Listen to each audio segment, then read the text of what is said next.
Hi, today we are going to learn about wave nature of matter given by de Broglie's hypothesis.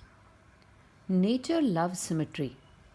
In our previous lectures, we learned and realized that radiation behaves both like a particle as well as like a wave.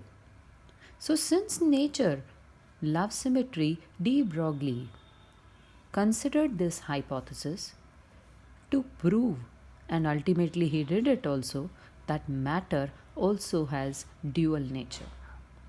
That is, any particle of mass m, if is moving with velocity v, it can behave like a wave only under although suitable conditions.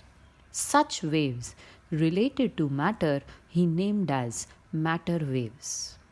The de Broglie wavelength for matter waves, as you know, is given by lambda is equal to h by p, where h refers to Planck's constant, p refers to linear momentum.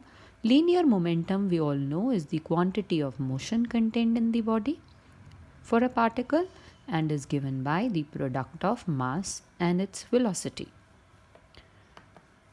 If we take an electron of usually the mass we know of, that is 9.1 into 10 to the power minus 31 kg, moving with the speed of light, which is 3 into 10 raised to the power 8 meter per second, the kinetic energy associated with this electron will be K is equal to half mv square, which can be further rewritten by mv square, mv the entire square divided by 2m.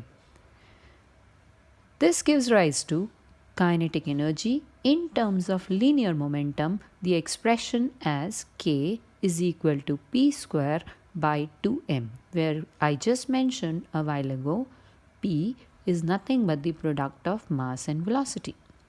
This gives rise to the expression for linear momentum as square root of 2 times the mass times the kinetic energy. As we have already learned, the kinetic energy can be expressed in terms of electrostatic potential energy EV. Thus, the linear momentum is equal to square root of 2m times E times V. Thus, the de Broglie's wavelength for the electron can be computed as lambda is equal to h by p, where p is replaced as square root of 2 meV. Since we know the various parameters are constant for an electron, like for instance we know h, Planck's constant, is 6.6 into 10 raised power minus 34, m is 9.1 into 10 raised power minus 31 kg, E being the electronic charge, that is 1.6 into 10 raised power minus 19 coulombs, V may take different values. So when we find out all these constant ratios, what we witness is lambda is equal to 1.223 divided by square root V.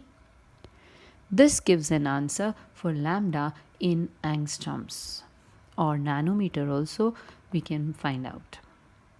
Davison and Germer, these were the two people who proved the wave nature for an electron for the first time.